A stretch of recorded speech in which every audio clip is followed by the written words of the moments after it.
talk about how this client can go from 607 to 807. Just some strategies. Now, let's go ahead and let you know that when it comes to credit, it's not a guarantee that it's going to go to 807. I just want to give you some strategies and paint a picture and get an understanding of how credit works. Now, before we do that, let's take it all the way to the top. This is a credit audit, and this is why it's important for you to understand the importance of fixing your credit, because a low credit score costs you money. A lot of times people think about credit and they think, oh, why don't you just do anything for free? Well, we got a lot of free content, and if you're watching this video, we got a free credit class down below and some other things that could benefit you. But you got to understand that less than ideal credit is costing you money. In this example, this is a car. Person has a Toyota Camry, and if they have a 730, it costs one price, but if they have a 599, it costs another price. So what is the difference in that price?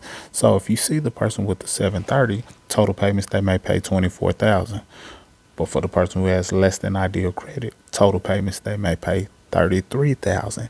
That's $9,616 more just by having less than ideal credit. So if your credit is less than ideal and the investments that get started with bettering your credit costs anything less than $9,000, then it's probably a great investment because credit is costing you money. That's one of the ways that the banks, the lenders, make money off of less than ideal credit. That's what many people don't know. They make the most money off of those who have less than ideal credit.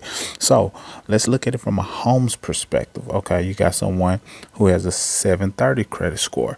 Then you have that person who has the 599 credit score.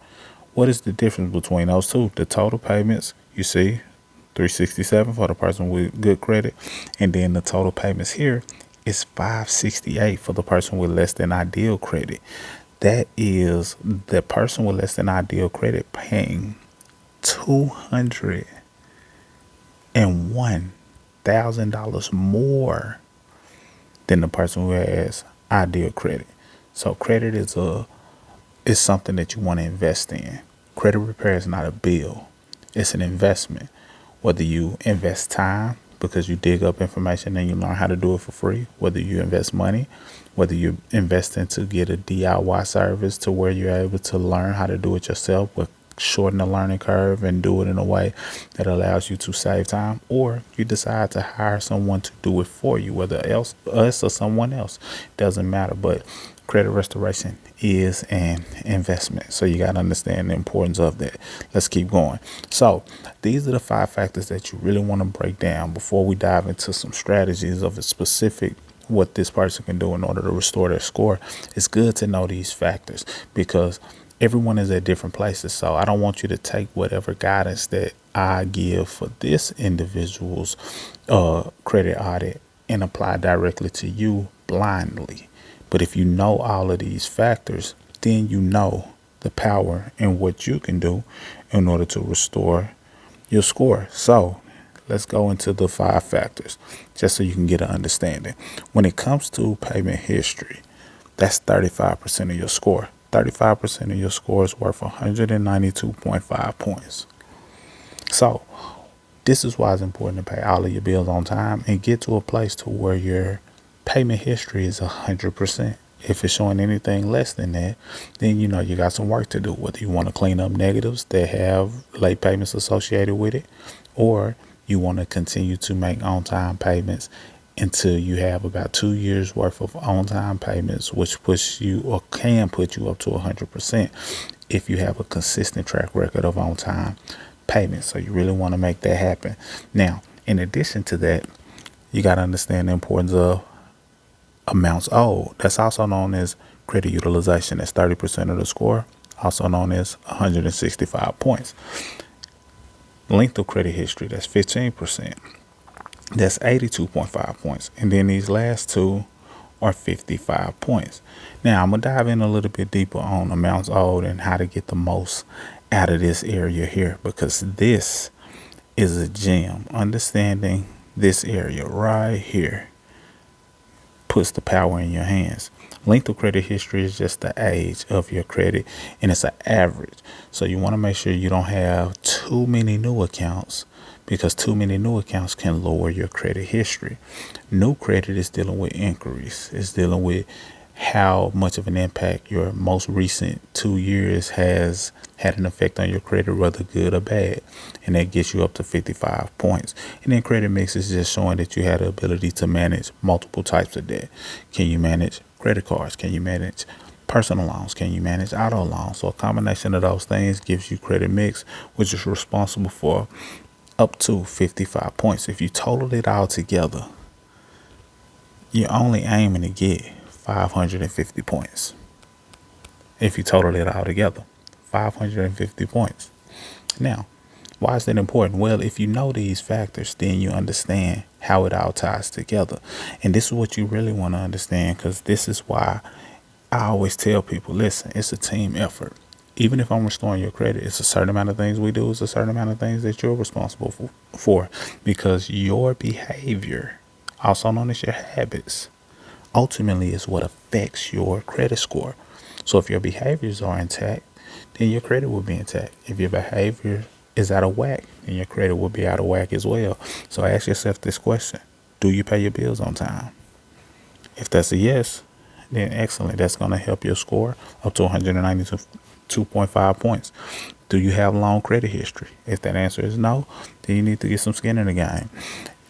Have you applied for credit recently? If that answer is yes, then you may not want to do too much applying, because it makes you look thirsty. It makes you look like you always begging or asking for money. Imagine if you knew somebody who was always asking for money.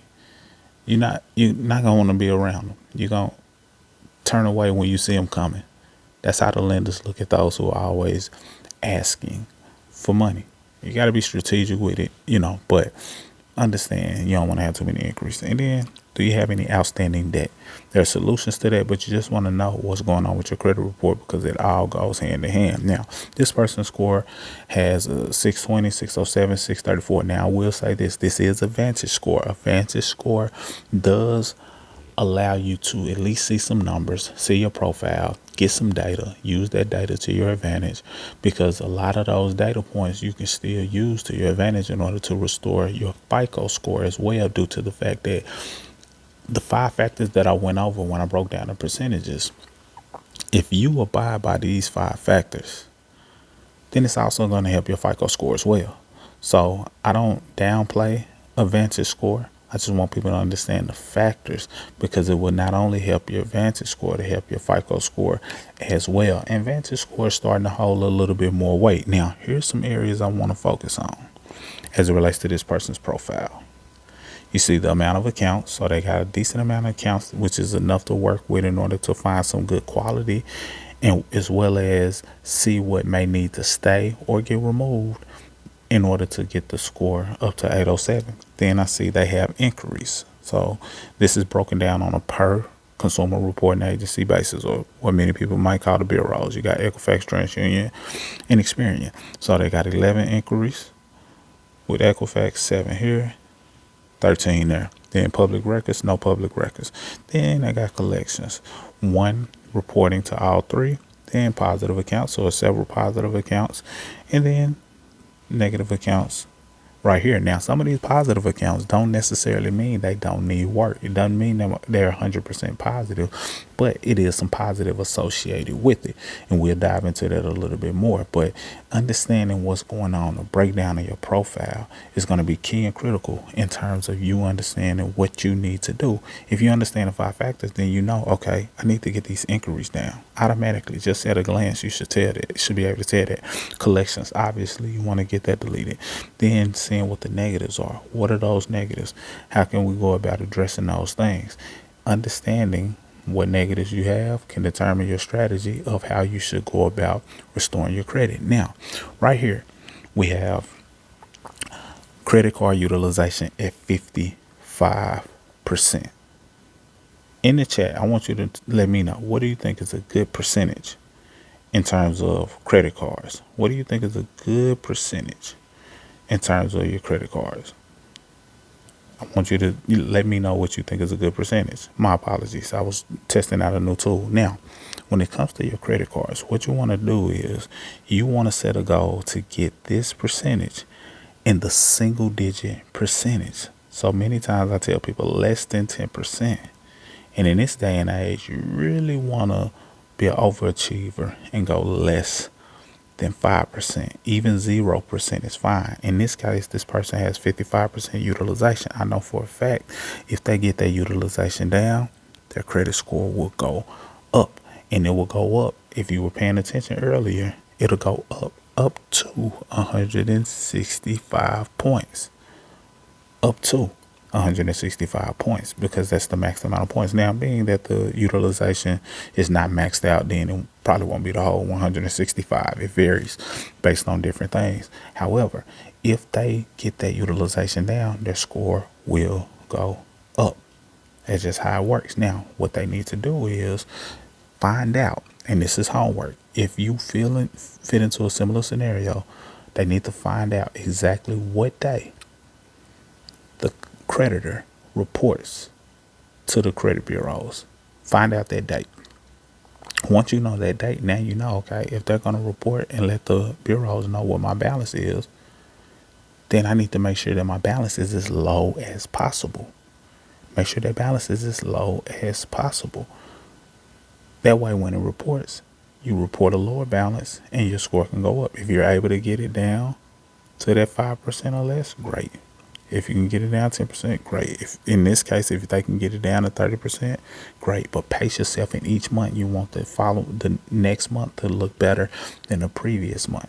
So for your homework, find out what day they report. You can contact them, say, hey, what day of the month do you report? They may tell you it's the statement closing day. Whatever that date is, find out that day. Have them report. Oh, once you know that they report on that date, now you set a reminder in your calendar, and you want to make sure that you pay that religiously every single month before they actually report. And of course, make sure, it fulfills everything by the due date, so you're not having any late payments as well. I hope that goes without explaining, but that's very important.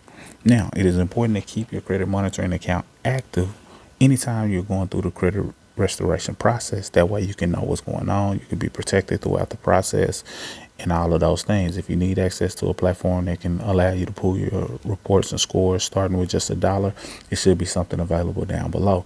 But it's very key to understanding what's going on with your credit profile, so that way when you're getting things removed or updated or just going through the restoration process as a whole, you're able to make note when certain things pop up, if anything pop up. Now, derogatory. So here's the areas that had the negative items, and these are the derogatory items. So you see, you got delinquents,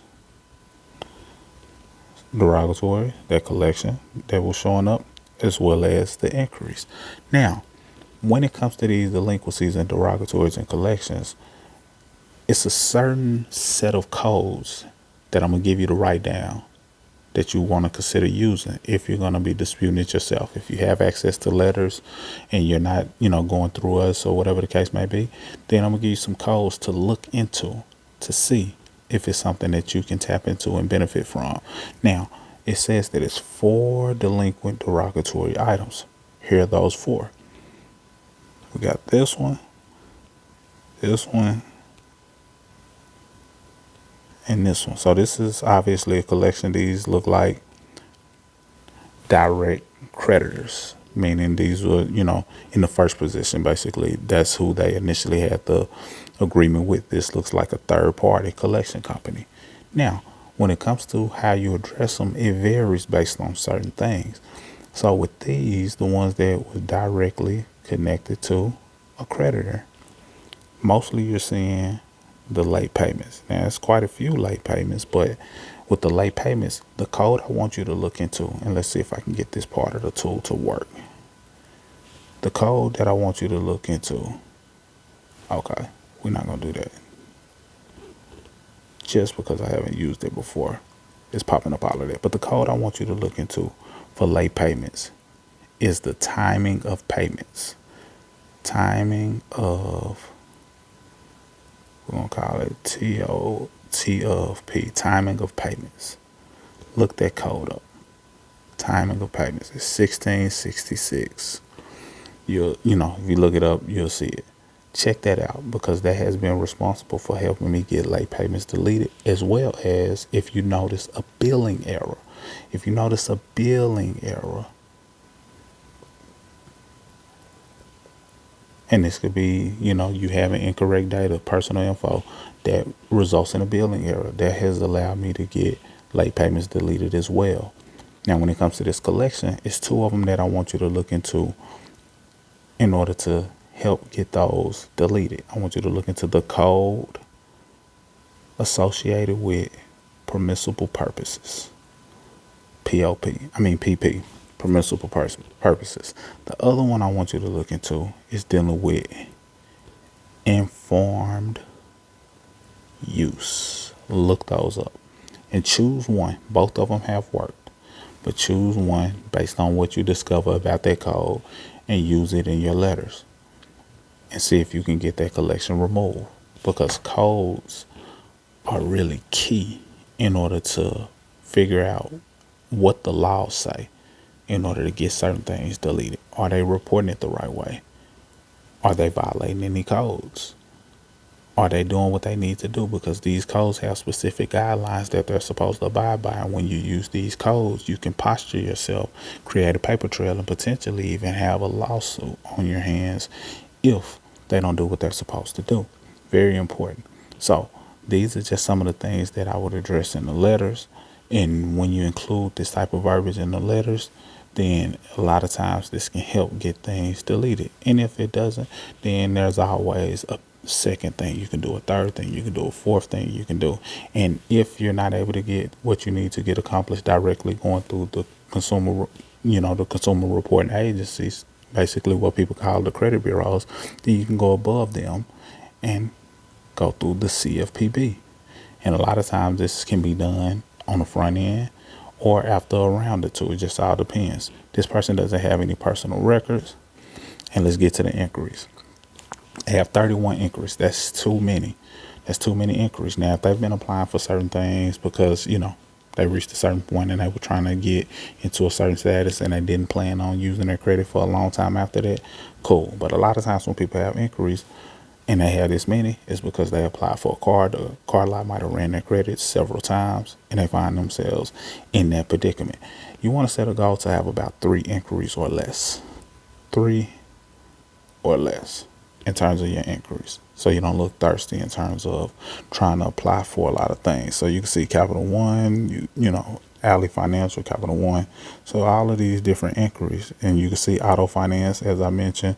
A lot of times when a person is trying to get a vehicle, they have a lot of different inquiries associated with it. So you can see they apply for something in July of that year in terms of trying to get a vehicle, as well as June of that year. So they were trying to get a vehicle during that time. And some of these may also be auto loans. Yep, Kia. So usually when it's an auto loan, some of these inquiries can be removed. And we have a 24-hour inquiry deletion guide that has allowed people to get inquiries removed sooner. Doesn't mean it will be in 24 hours. Not all the time. It varies. But people have done it within that short amount of time. If you want access to that guide, look in the details of the description below and you should be good to go. But that's just a brief audit of things that can help that person get their score up. Getting those inquiries deleted can help boost their score up. Number one. Getting those derogatory remarks removed can help boost their score up to 192.5 points. In addition to making sure your payment history is intact.